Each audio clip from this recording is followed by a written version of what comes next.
Kalau kau rebut laki orang, tinggal bininya, tinggal anaknya, hancur rumah tangganya. Bagaimana kalau kau yang mengalami? Berita hari ini, Nisa Sabian bersumpah demi Allah tidak menjadi perebut laki orang atau pelakor. Ustadz Abdul Somad membahas hukuman pelakor dan pebinor. Sebagaimana diketahui, isu pelakor kembali ramai. Sebenarnya apa itu pelakor? Isu pelakor kembali marak seiring dengan tudingan pelakor kepada penyanyi religi Nisa Sabian. Istilah pelakor adalah bahasa gaul. Kata pelakor singkatan dari perebut laki orang untuk perempuan. Lawan katanya adalah pebinor, perebut bini orang untuk laki-laki. Baik pelakor dan pebinor, dua kata ini belum ada dalam Kamus Besar Bahasa Indonesia. Melansir dari KBBI, jika Anda mengetik pelakor, akan diarahkan ke kata selingkuh. Yang pertama, suka menyembunyikan sesuatu untuk kepentingan sendiri, tidak berterus terang atau tidak jujur, curang atau serong. Kemudian yang kedua, suka menggelapkan uang atau korup, bisa dibilang koruptor. Yang ketiga, suka menyeleweng. Sebagaimana diketahui, Nisa Sabian belum memberikan klarifikasi atas isu pelakor ini. Justru ayah Nisa Sabian, Haji Komar, yang buka suara. Saya munajatnya kepada Allah saja. Mudah-mudahan diberi kesabaran atas ujian ini. Kita awalnya nggak tahu menahu, terus mencuat ke publik. Sudah kayak apa rasanya? Papar Haji Komar dilansir dari kanal YouTube KH Infotainment pada hari Minggu 21 Februari kemarin. Sebagai orang tua, ya tentunya nggak beda jauh ya, karena tidak terperi yang namanya kasih sayang kepada anaknya. Kalau ada seperti ini orang tua, masya Allah, nggak bisa, bukannya nggak bisa ngomong. Ya, saya mengajar sama Allah aja udah. Ya mudah-mudahan memberikan kesabaran. Ya itu aja udah. Adapun hukuman pelakor diterangkan oleh Ustadz Abdul Somad. Dai sejuta viewers Ustadz Abdul Somad atau yang kerap disapa UAS membahas hukuman bagi seorang pelakor. Berikut jawaban dari dai kondang tersebut. Mengutip dari kanal YouTube Slamet Basuki pada hari Sabtu 20 Februari 2021 kemarin, UAS menjawab pertanyaan apa hukum Islam bagi pelakor. Apa hukuman bagi pelakor? Ini pasti yang buat pertanyaan perempuan yang suaminya sudah tidak pulang-pulang. Namanya Bang Toyib, kata Ustadz Abdul Somad disambut tawa hadirin.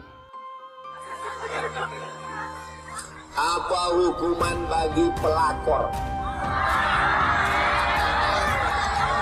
Ini pasti yang buat pertanyaan perempuan yang suaminya sudah tidak pulang-pulang, namanya Bang Toyib. Menurutnya, hukuman bagi wanita pelakor yang masih gadis yakni dicambuk sampai 100 kali cambukan. Ustadz Abdul Somad menerangkan, azaniyatu wazani, perempuan yang mengganggu laki-laki, fajlidu kulla wahidim min huma mi'ata jalda. Cambuklah mereka 100 kali cambuk kalau masih gadis, kata Ustadz Abdul Somad. Azaniyatu wazani, perempuan yang mengganggu laki-laki, fajlidu kulla wahidin min huma mi'ata jalda. Cambuklah mereka 100 kali cambuk kalau masih gadis. Sementara itu, bagi wanita yang sudah menikah namun merebut suami perempuan lain, kata Ustadz Abdul Somad, hukumannya dilempar batu sampai mati. Tapi kalau sudah menikah, dilempar batu sampai mampus, itu untuk perempuan yang sudah menikah, jelas Ustadz Abdul Somad. Sebab menurut Ustadz Abdul Somad, keberadaan perempuan pelakor tidak terlepas dari laki-laki yang juga memiliki sifat yang buruk. Tapi ini pertanyaannya tidak adil. Kalau ada kasus selingkuh yang jahat, tidak hanya perempuan pelakor-pelakor, tapi laki-laki juga nakal.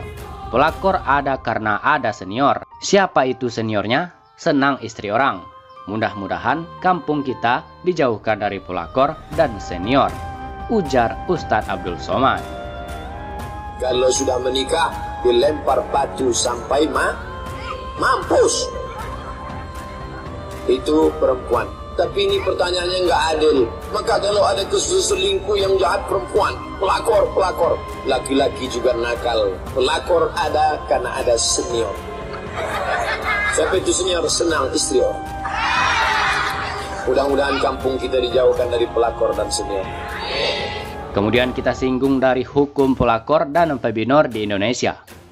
Pertanyaannya, bagaimana hukumannya bagi pelakor perebut laki orang? Apakah ada sanksi pidana yang bisa menjerat pelakor yang telah melakukan hubungan badan dengan suami orang lain?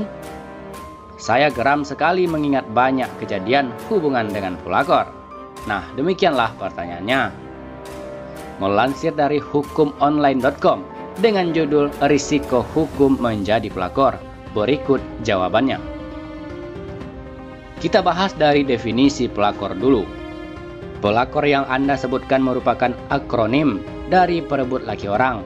Dari hasil penelusuran kami, berdasarkan peristiwa yang banyak terjadi saat ini, istilah ini identik dengan perempuan yang merebut seorang laki-laki atau suami dari istri sahnya. Perbuatan tersebut biasanya dikenal dengan istilah selingkuh. Selingkuh menurut Kamus Besar Bahasa Indonesia atau KBBI, sebagaimana yang kami akses melalui Badan Pengembangan dan Pembinaan Bahasa. Kementerian Pendidikan dan Kebudayaan Republik Indonesia adalah suka menyembunyikan sesuatu untuk kepentingan sendiri, tidak berterus terang, tidak jujur, curang, atau serong. Atau bisa juga yang disebutkan dengan suka menggelapkan uang atau korupsi. Kemudian juga suka menyeleweng. Konsekuensi menjadi pelakor dari sudut pandang psikologi. Nah, sekarang kita dari sudut pandang psikologi. Menurut psikologi Anna Surti Aryani, yang biasa dipanggil Nina, tidak mungkin ada pelakor kalau laki-lakinya tidak mau atau tidak menanggapi rayuan perempuan tersebut. Menurut Nina, harusnya konsekuensi tidak hanya ditanggung oleh perempuan yang menjadi pelakor saja, tetapi juga harus ditanggung kedua belah pihak yang melakukan perzinaan. Dia menambahkan, memang tidak bisa dipungkiri bahwa ada perempuan-perempuan yang tertarik kepada laki-laki yang terlihat mapan, termasuk laki-laki yang terlihat bahagia dengan pasangannya. Dari sudut laki-laki, ada banyak alasan yang bisa membuat mereka tertarik kepada perempuan yang bukan istrinya. Ada yang karena merasa bermasalah dengan istrinya dan kesulitan mencari jalan keluar. Kemudian ada yang karena tidak mendapatkan kebutuhannya dari istrinya. Ada yang bosan pada istrinya. Ada yang karena tidak mendapatkan kebutuhannya dari istrinya. Ada yang bosan pada istrinya juga. Bahkan ada yang karena membutuhkan tantangan-tantangan baru. Kalau si suami memperjelas bahwa dia tidak berminat menjalin hubungan di luar perkawinannya, tentunya tidak ada istilah pelakor. Sekarang kita singgung risiko hukum pelakor di Indonesia. Sepanjang penelusuran kami, tidak ada aturan yang secara khusus mengatur sanksi hukum bagi pelakor yang Anda sebutkan. Nah, bagaimana menurut sahabat Passion tentang pembahasan ini? Silakan berkomentar.